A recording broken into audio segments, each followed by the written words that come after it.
반갑습니다, 여러분. 좋은 주일입니다. 오늘 말씀은 창세기 20장입니다.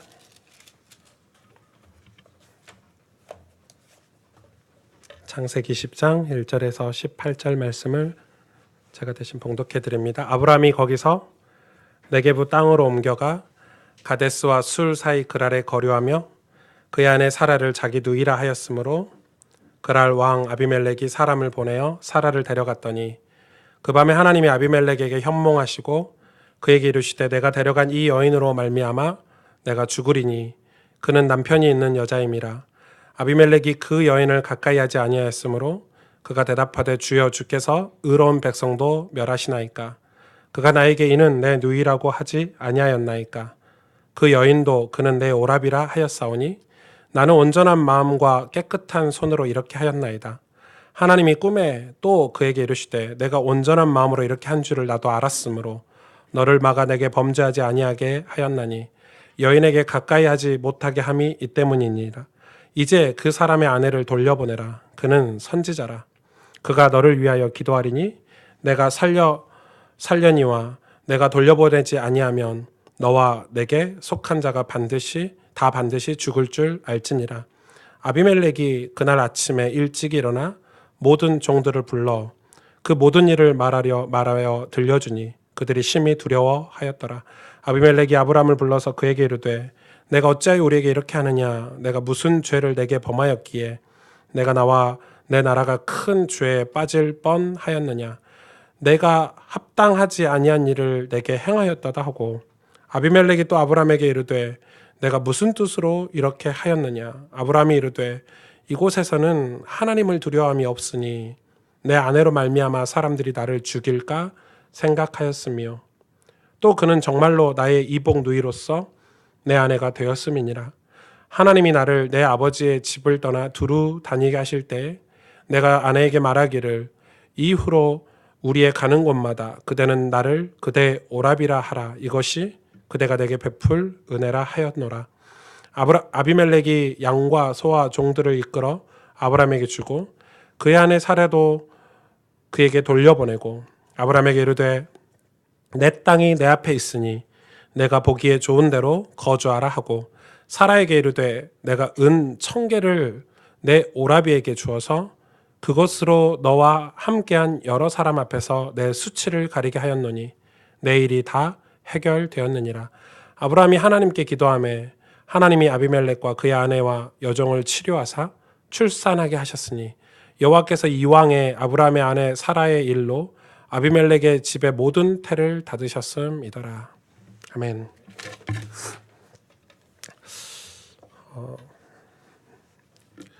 이 아들이 목감기가 걸려가지고요.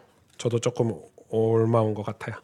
그리고 이제 이 2부 예배, 오후 예배는 제가 아침 중보기도부터 하루 종일 사역을 하고 마지막 시간이잖아요. 그래서 거의 목이 이렇게 정상이 아닐 때가 참 많은데 그거 알고도 여러분 오시니까. 그리고 일부 예배 때보다 이 컨디션이 확실히 이렇게 영적인 컨디션은 훨씬 좋습니다. 네, 목소리가 안 좋을 뿐입니다.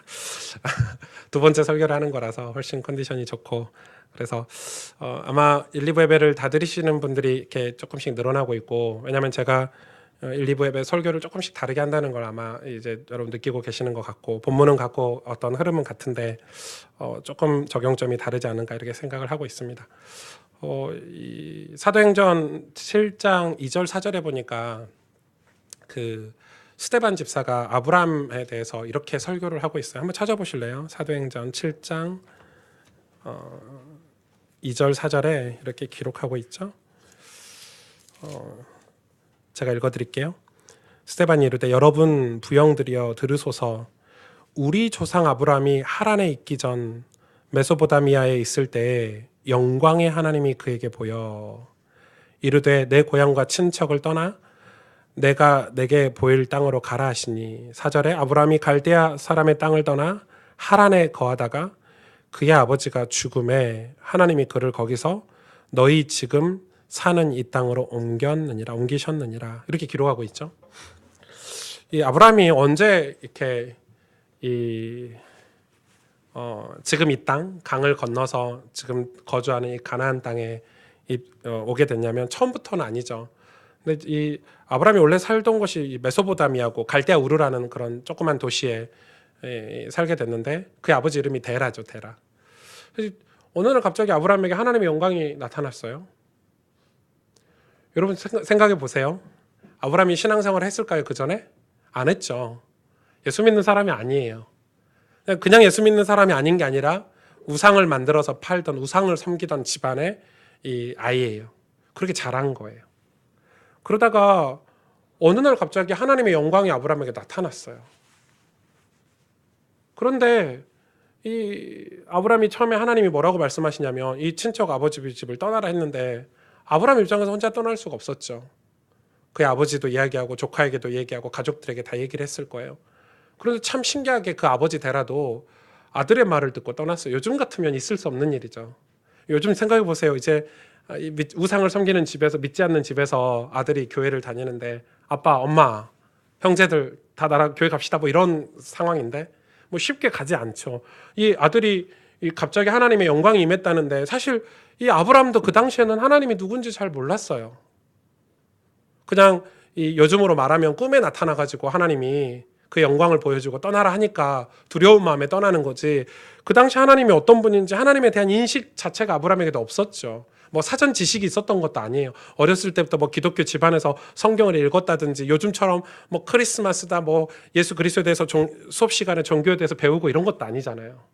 하나님 영광이 임해서 갔다는데 신기하게 이 자기 아버지 가족들 조카가 같이 갔어요. 그래서 어디까지 갔죠? 하란까지 간 거예요. 하란까지.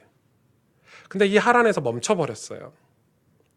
사실 하란 다음이 강을 건너가는 강 건너기 마지막 도시가 하란인데 이 하란에서 멈췄어요. 하나님이 거기서 누가 죽을 때까지 기다렸죠? 아버지 데라가 죽을 때까지. 아버지가 사실은 아브라함에게는 엄청난 걸림돌이 됐던 거죠. 그래서 아버지가 죽었어요. 아버지가 죽고 나서 하나님이 아브라함을 그 하란을 떠나라고 거기 내가 말한 땅이 그 땅이 아니라고 말씀해 주시죠. 그래서 강을 건넙니다. 그 강이 있죠. 강을 건너죠. 여러분 히브리인 할 때 그 히브리가 무슨 뜻이냐면 강을 건너다는 뜻이에요. 히브리가. 그러니까 히브리는 강을 건넌 민족을 얘기하는 거예요. 홍해도 건넜고 요단도 건넜고 이 히브리 민족은 강을 많이 건넜죠. 히브리라는 뜻 자체가 강을 건너다는 뜻이에요. 그러니까 아브라함이 그 강을 건넜어요. 그때부터 하나님이 아브라함 인생에 직접 개입을 하시죠. 그때부터 이 영적인 교제가 하나님이 찾아오시는 일들이 강을 건너서부터 시작이 돼요. 여러분 이 신앙은 뭐죠? 저는 그렇게 생각해요. 신앙은 강을 건너는 거예요. 강을 건너서부터 시작을 해야 돼요. 근데 많은 지금 우리 한국 교회 분위기나 상황을 보면 우리가 강을 건너고 있나? 그냥 하란이나 갈대아 우르나 뭐 거기서 거기 머물러 있으면서 우리가 정말 강을 건너서 내 인생이 아닌 하나님이 약속하신 그 약속을 붙잡고 살고 있나? 우리가 왜 많은 크리스찬이 기독교인이 세상에서 믿음을 선택하고 이 하나님의 영광을 위해서 이 멋지고 아름다운 이 믿음의 길을 가지 못하는가 했을 때는 아직 다 강을 건너지 않지 않나. 그래서 교회는 다니는데 이 주일날 교회는 가고 종교적으로 기독교라고 이야기는 하는데 정말 하나님과 친밀하고 신실한 교제가 있는 신앙생활을 지금 하고 있는가 그런 질문을 하는 거죠. 지난주에 봤던 시편 24편 이 하반절에 8절, 9절, 10절에 이렇게 기록하고 있죠. 뭐라고 기록합니까? 여러분 너무 잘 아시죠? 시편 24편 8절, 9절, 10절에 영광의 왕이 누구시냐? 강하고 능한 여호와시요 전쟁에 능한 여호와시로다. 문들아 너희 머리를 들지어다. 영원한 문들아 들릴지어다. 영광의 왕이 들어가시리로다. 이게 지금 이 다윗이든 믿음의 사람들이 다윗이 편하고 아주 좋은 삶을 살 수 있었는데 그걸 놔두고 광야로 가고 하나님이 약속하신 땅으로 갔던 것은 거기에 대한 어떤 특별한 계획이나 분명한 목적이나 요즘으로 말하면 분명한 비전이 있는 게 아니라 그냥 하나님의 영광을 본 거예요. 그냥 하나님의 영광이 임한 거예요. 그래서 그냥 떠난 거예요. 그 길이 어떤 길인지 알고 떠난 게 아니라 모르고 떠난 거죠. 하나님이 이 아브라함을 통해서 하실 일을 아브라함에게 설명해도 사실 그 당시에는 아브라함이 알아듣지 못했을 거예요. 그래서 아브라함을 수십 년 동안 인도하시면서 그 하나님의 뜻, 하나님이 아브라함을 사랑하시고 아브라함을 통해서 하실 일들을 수많은 사건들을 통해서 알게 하시는 거예요. 여러분, 그게 신앙이거든요. 이게 신앙의 여정이에요. 그런데 오늘 보세요. 소돔과 고모라가 이제 소돔이 완전히 유황불로 타버리고 멸망해버리고, 오늘 보니까 이 1절에 보니까 아브라함이 거기서 네게부 땅으로 옮겨가 가데스와 술 사이 그랄에 거류하며 이렇게 나와 있죠. 이거는 뭐 이 합리적으로 생각하면 정상이죠. 왜냐하면 유황불로 망했대요, 도시가. 여러분, 지금 강원도에 불만 나도 제가 막 쟤 때문에 사람들이 살 수가 없대요. 관광객이 발길이 다 끊기고. 그래서 저도 저희 교회가 조금씩 십시일반 모아서 기부를 하려고 생각을 하고 있는데, 지금 그냥 불만 타도 그러는데 유황으로 냄새가 얼마나 독하겠어요. 그런데 이제 아브라함 그 당시 사람은 족장 사람들 다 양떼를 키우잖아요.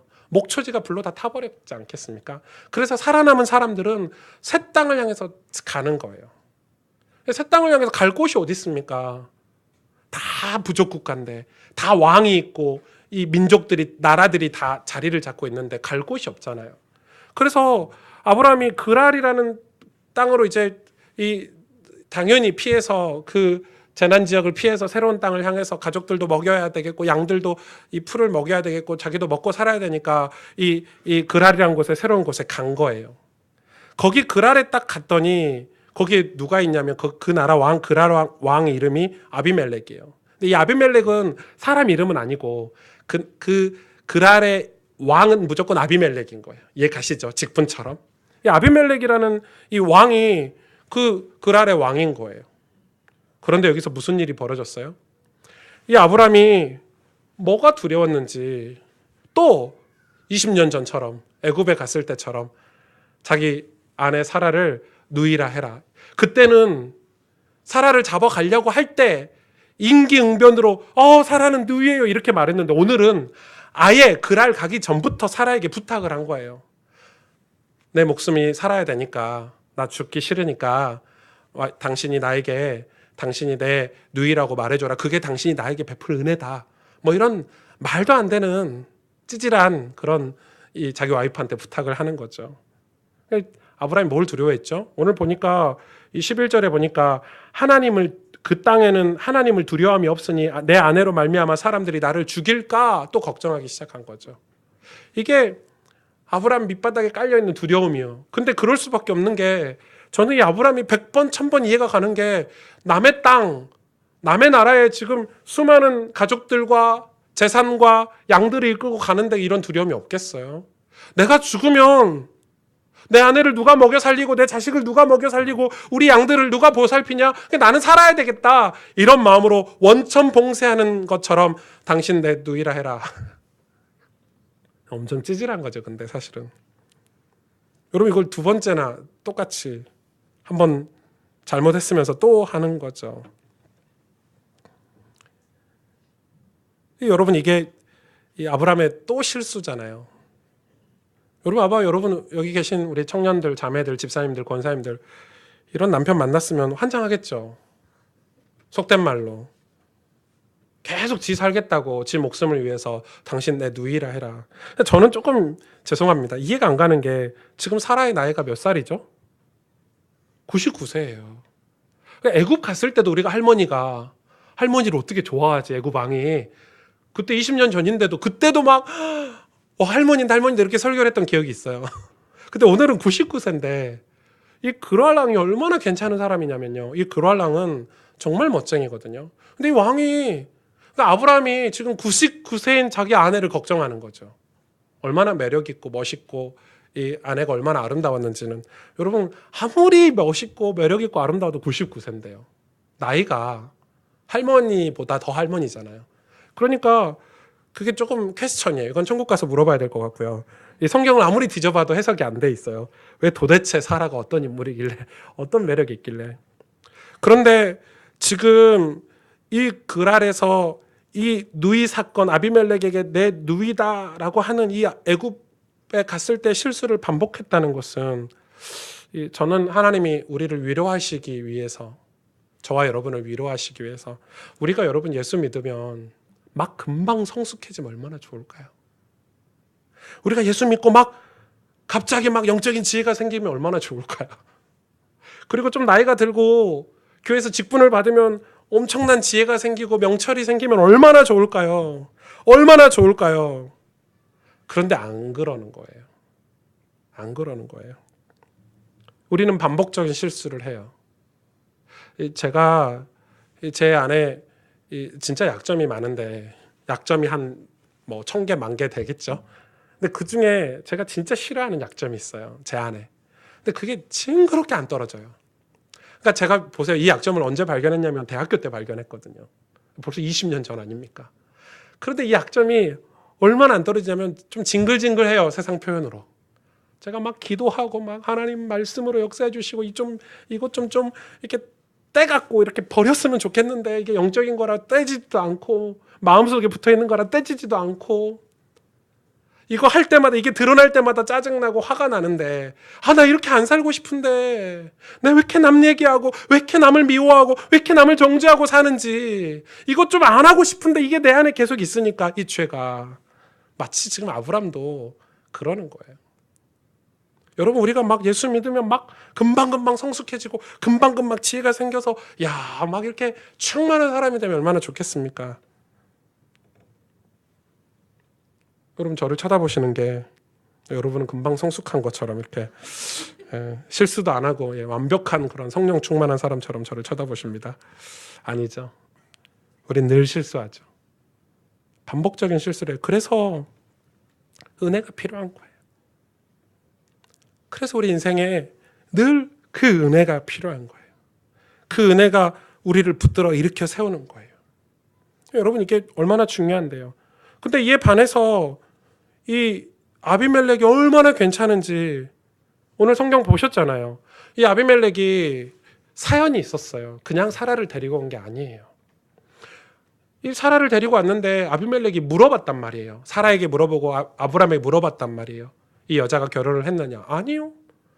천연덕스럽게 거짓말했어, 아브라함이. 아니요, 내 누이입니다. 그러면서 어떻게 그럴 수 있는지 이해가 안 가는데, 하나님을 너무 믿은 건지, 아니 내가 볼 때는 하나님 믿은 것도 아닌 것 같은데, 아무튼 그 나라 그 시대 상황에서 왕이 이 여자를 데리고 오는 거는 문제가 되지 않으니까 데리고 왔죠. 그래서 이 아비멜렉이 사라와 같이 잠을 자려고 할 때 꿈에 나타난 거예요. 누가요? 하나님이. 그래서 그 모든 사실을 다 고발해요, 하나님이. 야, 너 이 여자 건들면 죽어. 지금 이 여자는 결혼했어. 그랬더니 아비멜렉이 환장하겠죠. 억울한 거예요. 아니, 꿈에 당신이 나타난 것도 신기한 건데, 당신 도대체 하나님을 안 믿으니까 하나님이 나타난 건지, 하나님인지도 몰랐겠죠. 누군가 나타났어, 꿈에. 대단한 그런 영적인 존재가. 그래서 너 이 아내를, 이 사라라는 여인을 네가 취하면 너희 집안 다 죽여버릴 거야, 이렇게 얘기한 거예요. 그랬더니 아비멜렉이, 우리 같으면 벌벌벌 떨고 조심하겠습니다 이랬을 텐데, 아비멜렉이 얼마나 여유가 있고 실력 있는 사람이냐면 조목조목 따져 물었어요, 하나님께. 하나님인지도 몰랐겠죠. 아니, 주님, 당신 의로우신 분 맞습니까? 의롭다면 나 이 여자 처녀인 줄 알았습니다. 결혼 안 한 줄 알았습니다. 결혼 안 했다 그랬습니다. 누이라 그랬습니다. 저 다 확인하고 데리고 왔습니다. 그 뒤에 좀 무서우니까 이렇게 얘기하죠. 아직 취하지 않았습니다. 그래서 이 아비멜렉이. 그러니까 하나님이 그러죠. 그래, 네가 의로운 줄 알고 네가 평상시에 대단하고 의롭고 성실한 줄 알기 때문에 그래 내가 지금 꿈에 나타나서 너에게 지금 말해주지 않냐. 내가 꿈에 나타나서 너에게 말했는데 취하면 너는 진짜 다 죽는다. 그리고 꿈에서 깨어나서요, 종들을 불러갖고 얘기하죠. 야, 꿈에 이래. 그래서 종들이 두려워했다 그랬어요. 두려워했다. 왜냐하면 신이 꿈에 그렇게 나타나서 이야기하는 게 있겠습니까? 그 당시 없죠. 두려운 거예요. 두려운 거예요. 그래서 아비멜렉이 아브람을 불렀죠. 얼마나 억울했을까요? 내가 어젯밤 꿈에 한 신이 나타나서 이 사라가 네 아내라 그러는데 사실이냐? 아브라함이 그때 가서야. 네. 근데 뭐라고 또 찌질하게 얘기하냐면 누이도 틀린 건 아니에요. 뭐 이런 식으로 얘기하는 거죠. 이 아브라함 설교를 계속 하는데 어쩜 우리가 이렇게 아브라함 같습니까? 네, 진짜. 그러니까 그 아비멜렉이 화가 나서 또 물어봐요. 도대체 네가 나에게 무슨 악감정이 있길래 이렇게 했냐?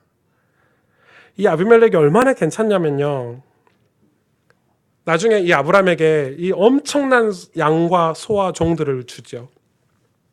왜요? 왜 주죠? 그 잘못한 거에 대한 보상으로 준 거예요. 그만큼 의로운 사람인 거예요. 여러분, 우리가 뭔가를 잘못하고 실수하면 보상을 해야 되는 거예요. 그쵸? 그런데 이 아비멜렉이 화가 났죠. 이 사라를 따로 불러요. 은 1000개를 주거든요. 은 1000개를 주고 뭐라고 말합니까? 비꼬는 투로 네 오라비에게 갖다 줘라 이렇게 비꼬는 거예요. 남편 아니고 오라비라고 얘기죠. 1000개를 주고. 근데 여러분 이 은 1000개가 얼마나 큰 돈이냐면 그 당시 1년 버는 돈이 은 1개예요. 그러니까 1000개면 엄청난 재산이에요. 이거를요 사라에게 줘서 야, 네 오빠 갖다 줘. 그로 말미암아 내 수치가 좀 덜어졌으면 좋겠어. 그만큼 아비멜렉이 괜찮은 사람이라는 거예요. 그래서 이걸로 수치를 다 덮으려고 했죠.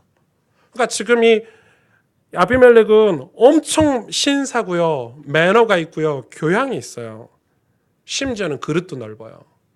하나님이 이런 사건을 통해서 아브라함의 재산을 불려주시기도 하시는데 근데 이 아비멜렉에 진짜 문제가 하나 있었죠. 오늘 보니까 마지막 절에 17절에 보니까 뭐라고 기록되어 있죠? 아브라함이 하나님께 기도하며 하나님이 아비멜렉과 그의 아내와 여종을 치료하사 출산하게 하셨으니. 무슨 말이에요? 애를 못 낳았어요. 그의 아내와 그의 여종이. 그러니까 아비멜렉이 엄청 신사고 매너 있고 교양 있고 실력 있는 사람인데 그가 가지고 있는 문제가 하나 있었는데 애를 못 낳은 거예요. 그러니까 지금 사라도 또 데리고 오고 또 누굴 데리고 오고 이해 가시죠? 그러니까 지금 아비멜렉은 그런 상황이에요. 그런데 여러분 여기서 하나 우리가 봐야 돼요. 그의 진짜 문제가 애 못 낳는 거였을까요? 성경에 보니까 그 집에 태를 닫은 게 하나님이시래요. 왜 하나님이 그 집에 태를 닫으셨죠? 왜 그 집에 하나님이 아비멜렉의 집에 태를 닫으셨냐면 아브람과 만나고 아브람을 통해서 그 아비멜렉에게 뭔가를 전달해 주기 위해서 태를 닫으신 거예요, 사실은. 아브람이 아비멜렉을 봤을 때는 두려웠겠죠. 와, 한 나라의 왕이죠. 그릇도 크죠. 실력 있죠. 재산도 가지고 있죠. 능력도 있죠. 그게 두려워서 오늘 보니까 하나님이 아브라함을 아비멜렉에게 설명할 때 뭐라고 설명합니까? 선지자 아브라함.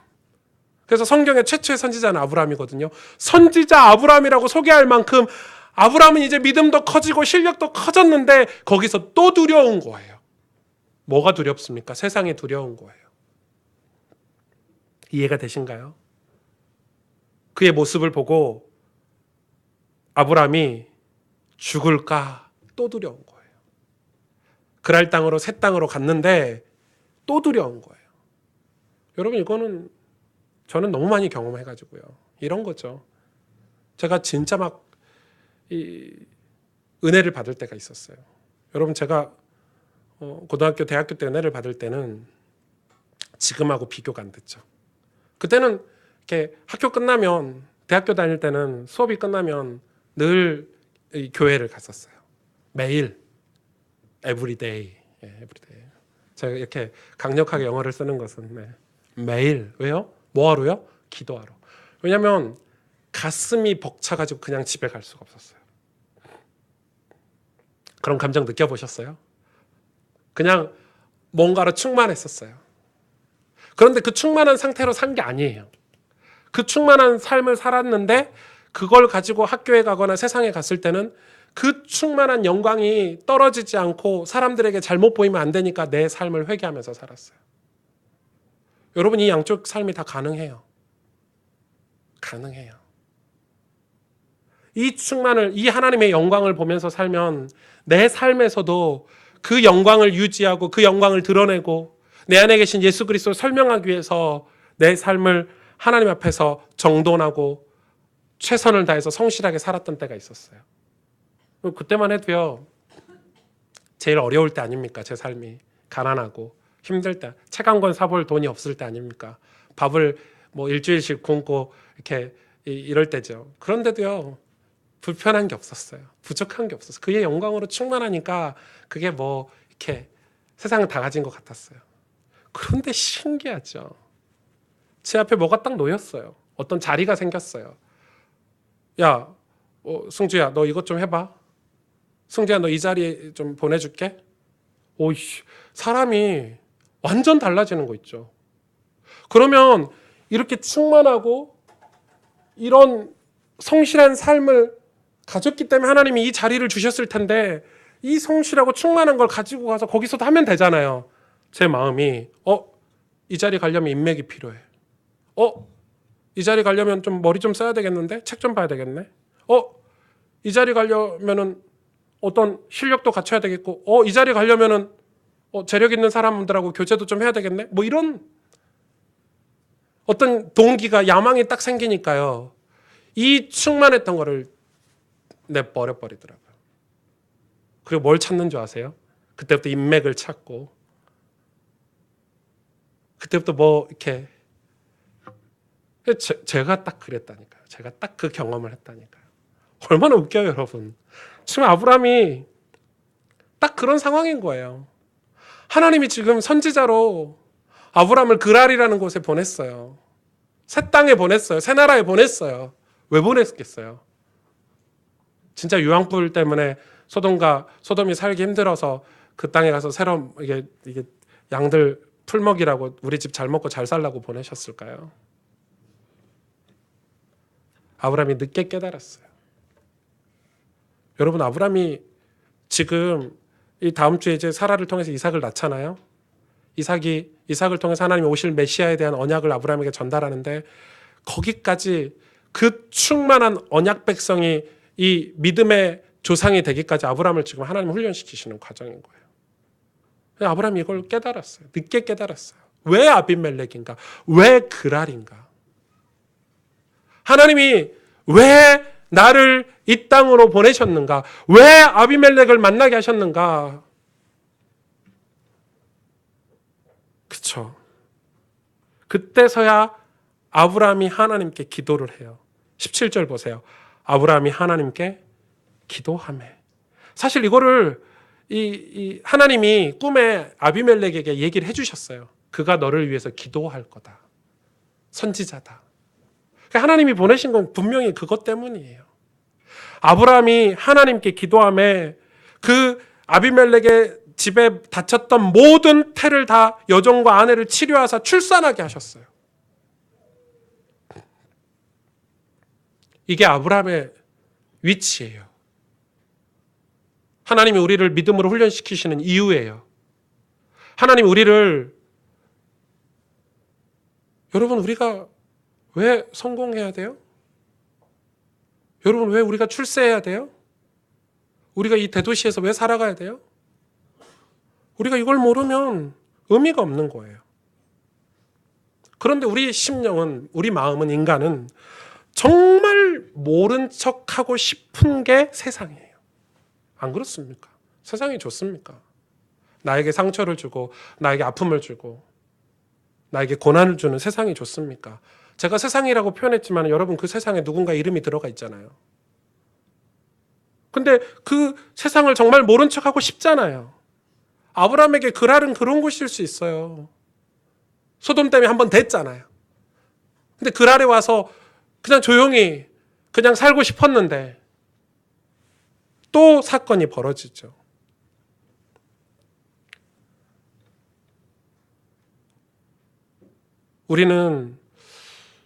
우리가 왜 지금 한국 교회나 지금 많은 크리스찬들이 세상에서 우리의 어떤 정체성, 우리의 사명을 찾지 못하는가 봤을 때 저는 이 부분이라고 생각해요. 우리가 사람들을 만날 때 와, 아비멜렉과 같이 도덕적이고 종교 호감 가는 사람을 만나면 일단 주눅이 딱 들죠. 안 그렇습니까? 저는 딱 그렇더라고요. 그래요. 또 우리도 그런 사람들의 비율을 맞추려고 비슷한 사람이 되려고 해요. 종교적으로 호감 가는 사람, 도덕적으로 약간 호감 가는 사람. 그러니 그냥 평행선을 달리는 거예요. 어떤 영적인 사건, 믿음의 사건이 우리 삶에 벌어지지가 않아요. 왜요? 은혜라는 수수께끼를 풀지 않았기 때문에.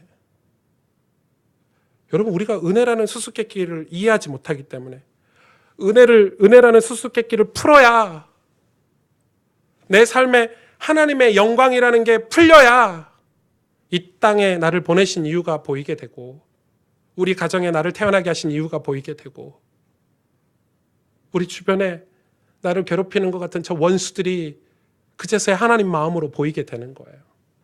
여러분, 성경에 그런 예화가 너무 많아요. 요나 같은 거. 요나는 이스라엘 백성을 상징하거든요. 유대인들을 상징해요. 하나님이 이방 땅 가서 복음 전해라. 가서 심판의 메시지를 전해라. 요나가 짜증을 엄청 냈어요. 또 누가 있죠? 탕자의 비유. 탕자의 비유의 핵심 인물이 누구예요? 탕자 아니에요. 누구죠? 탕자의 형이에요. 탕자의 형을 누구 상징하죠? 유대인을 상징해요. 아니, 동생 탕자가 아버지에게 재산을 받아가지고 나갔어요. 막 썼어요. 막 써제꼈어요. 그래서 막 써제껴가지고 완전히 처참했어요. 막 돼지 우리 같은 데서 막 일하고 막 돼지들 먹이는 열매 먹고 막 이러다가 그 마음에 아유, 내가 우리 아버지한테 가면 집안에 일꾼을 해도 이런 거보다 좋은 거 먹겠다 싶어 다시 돌아왔잖아요. 돌아와서 보니까 그 탕자의 아버지가 이 마을 어귀에서요 매일 둘째 아들을 기다렸어요. 이방인이에요, 이방인. 이방인이 그렇게 죄를 많이 지었다 이 말이에요. 그런데 아버지 밑에서 성실하게 아버지를 보좌하고 아버지와 함께 살고 이 둘째 아들이 가버렸으니까 둘째 아들 일까지 했겠잖아요. 큰아들이 둘째 아들이 돌아왔는데 아버지가 둘째 아들을 때리고 혼낸 게 아니라 사랑을 베풀고 잔치를 베푸니까요. 첫째가 토라졌어요. 아니 아버지, 지금 이게 말이 됩니까? 아니 저놈 자식을 잡아다가 두드려 패도 부족할 판에 잔치를 베풀어요? 그럼 내가 그동안 아버지 옆에서 아버지와 함께 이렇게 성실하게 아버지를 모시고 아버지의 가업을 물려받으려고 했었던 나를 위해선 잔치 한 번 안 벌어주면서 이 탕자 이야기의 핵심 인물은 그거예요. 여러분, 우리가 지금 그 인물이에요. 아닌가요? 우리가 요나 아닌가요? 우리가 탕자의 형 아닌가요? 우리가 언제부터 예수님을 믿고 구원받고 우리끼리 경건하고 우리끼리 대단한 사람이고 우리는 이젠 죄하고 상관없는 사람이고 우리는 그리스도인이고 우리는 하나님의 백성이면서 누군가에게 손가락질하고 정죄하고 그 탕자들이 돌아온 게 못마땅하고 비난하고 조금만 실수하도 이해해주지 못하고 지금 아브라함에게 지금 그걸 깨닫게 하시는 거예요. 여러분, 우리는 그렇게 연약하다는 거예요.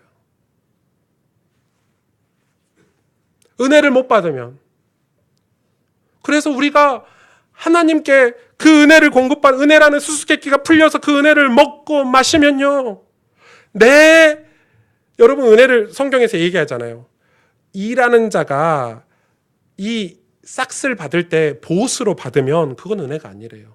그건 일꾼이 그냥 당연히 받는 거. 그건 하늘에 상금이 없대요. 값없이 받은 은혜, 거저 받은 은혜, 거저 주는 게 당연한 거 아닙니까? 그런데 우리는 언제부턴가 복음을 전하고 이 사람들에게 내 안에 계신 예수 그리스도 이 신앙을 설명할 때 아유, 내가 너를 위해서 기도를 얼마 한 줄 알아? 내가 너를 위해서 얼마나 복음을 전했는 줄 애쓰고 노력한 줄 알아?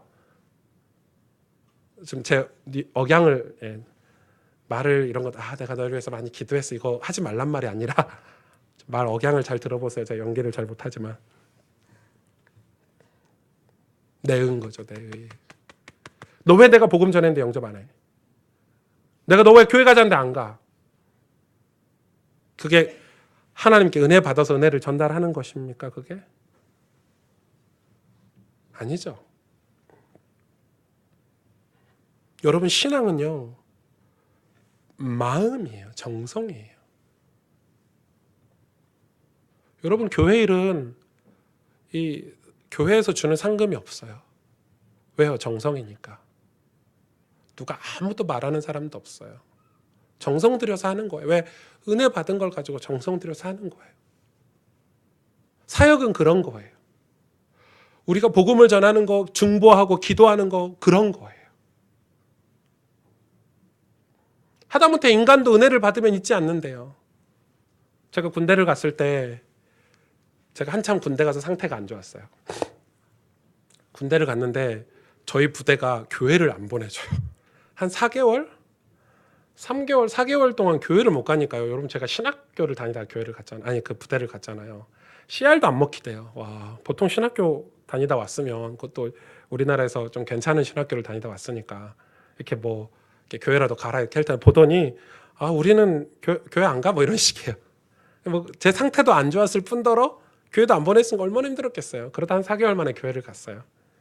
제가 저희 부대에서 교회를 혼자 이제 처음에 갔는데 그때 이제 저희 그 군 교회에 그 집사님들이 권사님들이 계셨어요. 그 주로 이제 장교들 와이프들이 사모님들이 교회에서 이제 교사 같은 거 이렇게 사역 같은 거 하시거든요.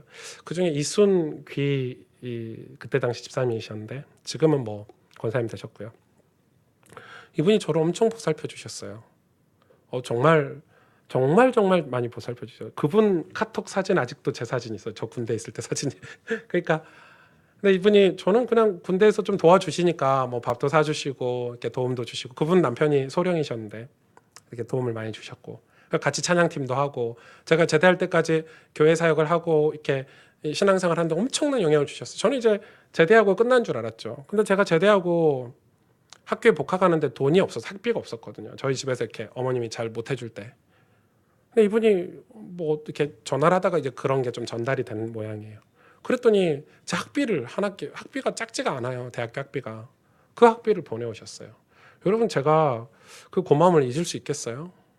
그래서 이 몇 주 전에 그분 생신이셨는데 저희 그때 저만 혜택 받은 게 아니에요. 되게 특이한 분이거든요.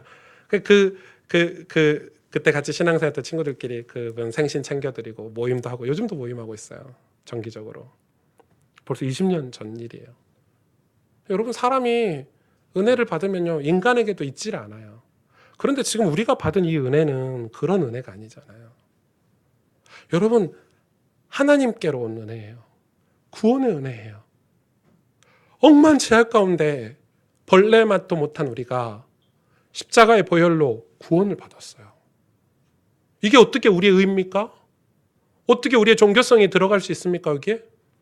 하나님이 아브라함에게 그의 영광을 나타냈다 그랬어요. 여러분 신앙은 하나님의 영광이 우리 삶에 나타나는 거예요. 이게 먼저예요. 근데 이게 안 되기 때문에 신앙생활을 처음 하신 분들이 갈등이 오는 거예요. 아우 교회 갔더니 수준도 안 맞고 교회 갔더니 성격도 안 맞고 또 신앙생활 하려고 했더니 뭔가 이렇게 걸림돌들이 많은 것 같고 막 이래요. 그래서 처음 믿는 분들 우리가 좀 보살펴주고 이해시켜주고 같이 가는 거예요. 왜? 언제까지? 그의 영광이 그에게 나타날 때까지. 그리스도의 보혈의 은혜가 그에게 임할 때까지. 근데 그게 임하면 그런 거 필요 없다니까요. 상황, 환경, 인간관계 다 뛰어넘을 수 있어요. 왜? 하나님의 영광이 내게 임하니까 보이는 게 달라요. 달라요. 내가 해결할 수 없는 문제들이 해결돼요. 내가 극복할 수 없는 환경들이 극복이 돼요. 그 은혜를 제가 어느 순간 잊어버리고 살고 있더라고요. 그때는 하루 이틀 3일 굶어도 불평 한마디 안 했어요. 그때 몸무게가 70kg 뭐 이래 68kg 지금 90kg가 넘거든요. 얼마나 불평이 많은지 먹을 것 때문에 불평하고 아니 그때는 늘 입에 찬송 달고 살았어요. 아침에 학교 갈 때마다 찬송 부르고 그 큰 봉고차 끌고 현장 갈 때마다 찬송 부르면서 다녔어요. 지금은요 얼마나 내 마음이 부패했는지. 그럼에도 오늘 하나님이 아브라함을 편애하신 이유가 있어요. 얼마나 편애하셨어요 아브라함을. 사실 이 아비멜렉이 볼 때는 와, 좀 너무한 거 아니에요? 좀 너무하죠. 아니 이렇게 세상 말로 쪼다가고 찌질하고. 남자가 이렇게 진짜 좀 박력이라도 있고 의리라도 있어야 되는데 자기 아내를 누이라 하고 막 거짓말하고 술수를 쓰고 그 상황을 모면하려고 괴계를 쓰고. 이거 아브라함 잔머리 지금도 쓰고 있잖아. 아니 소돔 멸망한 거 봤는데 이래요. 우리가 그런다니까요. 저도 그 20대 때 뜨겁게 영광을 막 이렇게 살 때 저는 그 상태가 계속될 줄 알았어요. 저는 제 인생에 암흑기가 안 올 줄 알았다니까요. 여러분 그래서 위로를 받으세요. 괜찮아요. 괜찮아요. 그런데 하나님은 아브라함을 편애하신 이유가 있어요. 아브라함이 도대체 맨날 실수하고 넘어지는데 왜 하나님이 아브라함을 이렇게 사랑하실까? 아비멜렉에게 너 다 죽여버릴 거야. 야 아브라함이 내가 너한테 보낸 이유를 모르겠어? 선지자야 걔. 이렇게까지 하신 이유가 있다니까요. 느헤미야 9장 7절 8절을 봅시다. 느헤미야 9장 7절 8절. 주는 하나님이 여호와시라. 옛적에 아브라함을 택하시고 갈대아 우르에서 인도하여 내시고 아브라함이라는 이름을 주시고 그 뒤에 보세요. 그의 마음이, 누구의 마음이요? 아브라함의 마음이 주 앞에서 충성됨을 보시고. 끝 아닙니까? 여러분 아브라함을 설명하는 성경 구절이요 제일 많거든요. 아브라함에 관련 인용해서 설교한 게 제일 많아요. 느헤미야도 있고 스데반도 아브라함을 인용해서 설교했고. 그의 마음이 충성됨을 보시고. 아브라함의 마음이 하나님을 향해서 충성됐다는 거예요. 여러분 하나님 사랑하십니까? 여러분 하나님을 사랑하십니까? 우리는 언제부턴가 자꾸 어떤 사역, 어떤 시스템, 우리 교회도 실력을 키워서 세상에 복음을 전해야지. 야 밴드 준비해, 찬양팀. 여러분 우리 교회가요 찬양팀 아무리 준비해도 BTS 못 따라갑니다. 걔네들 율동하는 거 보셨죠? 율동이란다. 걔네들 춤추는 거 보셨죠? 와 정말 아름답습니다. 걔네들 뮤직비디오 한번 보시면요. 저도 걔네들이 뭘 얼마나 잘할까 보고 있으면 쑥 빠져듭니다. 제가 몇 편을 계속 봤습니다. 한 편만 보려다가. 끝내줍니다. 저는 무슨 방탄소년단, 좀 있으면 방탄조끼 입고 나오겠네 막 이러면서 욕했거든요. 제 조카가 방탄소년단에서 벽에 막 방탄소년단하고 막 사진 붙여놓고 이럴 때 욕했거든요. 야 무슨 방탄. 근데 이제 BTS라는 이름이 신의 한 수인데 걔네들 여러분 교회 보십시오. 박자도 안 맞고 율동하면은 진짜 안 맞고 뭐 노래도 안 맞고 저 같은 사람이 찬양인도 하고 있고 뭐 그게 여러분 이해해 주셔야 돼요. 교회는 일주일에 한 번 와서 연습하고 같이 연습하고 여러분보다 그래도 1시간 먼저 오셔서 준비하신 분들이에요. 여러분 예배만 오시지만.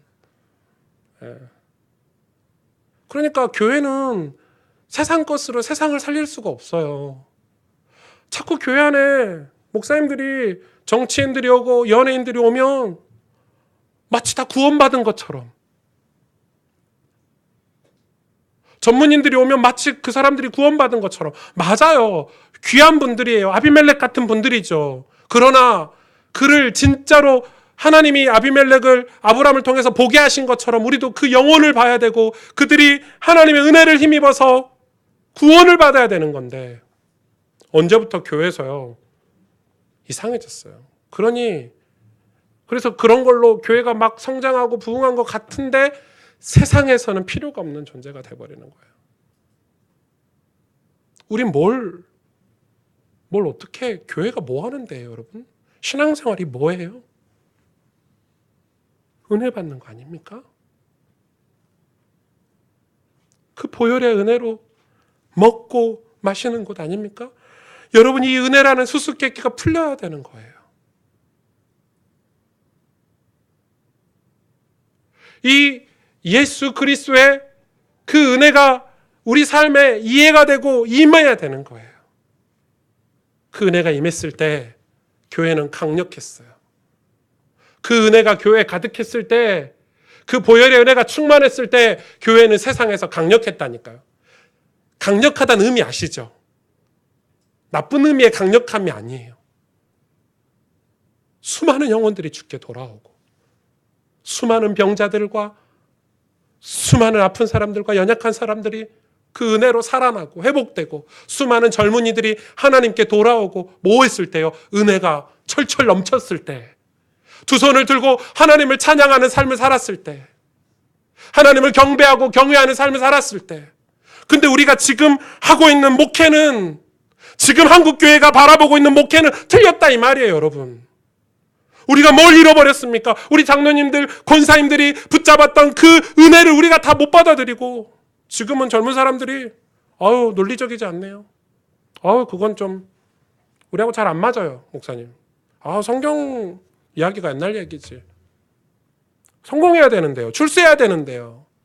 그거나 좀 도와주세요, 목사님.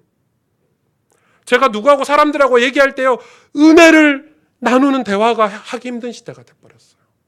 은혜요? 은혜 은자도 말 못 꺼내요. 그러니 우리가 정말 선지자, 정말 하나님이 기뻐하시는 교회, 그리스도인의 삶을 살아내지 못하는 거예요. 잃어버렸어요. 저는 우리 가스펠 교회가, 우리 교회가 그걸 회복하길 원해요. 그 은혜를 회복하길 원해요, 여러분. 우리가 그래서 우리 가정 가운데, 그랄과 같은 우리 현장 가운데, 여러분 인생 가운데 하나님이 그곳에 보내신 이유, 우리가 그곳에 살아내야 되는 그 정체성. 그런데 하나님이 우리를 편애하시고 기뻐하시고 우리가 늘 넘어져도 다시 이렇게 세우시는 이유가 뭐냐면 그의 마음이 주 앞에서 충성됨을 보시고 주님 사랑하는 거예요. 여러분, 기독교인에게 가장 강력한 무기가 있다면 주님을 사랑하는 거예요. 하나님 사랑하는 걸 막을 수가 없어요. 그 어떤 것도 하나님 사랑하는 거에서 우리를 끊을 수가 없어요. 로마서 8장에 사도 바울이 얘기하잖아요. 그의 사랑을, 그 무엇이 끊을 수 있겠냐? 그 무엇이 하나님 사랑과 우리 사이를 가를 수 있겠냐? 여러분, 우리가 진짜 회복해야 될 거는 그 은혜예요. 그 은혜예요. 그 사랑이에요. 우리가 정말 신앙생활 해야 되는 이유가 무엇입니까? 아브라함이 지금 이제는 오늘 이 사건을 통해서 아브라함이 확실히 깨달은 거예요. 하나님 날 사랑하시는구나. 내가 하나님만 붙잡고 살아도 되겠구나. 끝난 거죠. 끝난 거죠. 말씀을 정리하겠습니다. 그래서 하나님 사랑과 은혜가 있는 사람이 정성이죠. 실력이 아니에요. 정성이에요. 기독교인의 사역은, 우리의 사역은 정성이에요. 우리 전도사님들이 담임 목사님한테 잘 보이기 위해서 사역을 이렇게 해야지. 누구도 만나고, 주일학교 사역은 이렇게 하고, 청년부 사역은 이렇게 하고. 그게 무슨 사역이에요? 그건 사역 아니에요. 그거하고 아무 상관이 없어요. 정성이에요. 하나님의 은혜로 하나님 앞에서 내가 은혜를 받고 보니까 우리 성도들의 상태가 보이고 성도들의 상황이 보이고 그래서 찾아가고 만나주고 기도해주고 위로해주고 섬겨주고, 그게 정성이지 무슨 사역이 회사입니까? 여기가 무슨 회사냔 말입니까? 정성이지. 그래서 그걸 아는 거예요. 아비멜렉도 아는 거고 세상이 다 알아요. 우리가 말을 잘해서 말장난해서 복음 전하는 거 아니다는 걸 세상은 다 알아요.